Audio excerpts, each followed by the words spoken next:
কালকে মাংস দিলাম, কেমন হয়েছিল? আর বাটিটা দাও। হ্যাঁ, মাংসটা খুব ভালো হয়েছিল।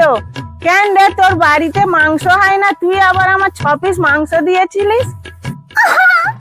আসলে কি বলতো, আমি তো মুরগি কিনে আনিনি। আমি ওই দরজা খোলা কাকুর দোকানে গেছিলাম, সেই সময় একটা কুকুর না মুরগি গালে করে নিয়ে এসে আমার ঘরের মধ্যে বসে বসে খাচ্ছিল। কার থেকে কোত্থেকে ধরে এনেছে, সবে মাথাটা গিলেছিল, বডিটা খায়নি। আমি এমন ঢিল মেরে তাড়িয়ে দিয়ে গলা থেকে কেটে বাদ দিয়ে বডিটা রান্না করেছিলাম। আসলে 2 কেজির মুরগি তো একা অত খেতে পারিনি, তাই তোমাকে দিয়ে গেছি। তোমার কথা ভালোবাসি বলো আমি। ইস, তুই আমার কুকুরে খাওয়া মুরগি খাইছিস? আমি তোর বাটি ছুঁড়ে আজকে মেরে দেবো।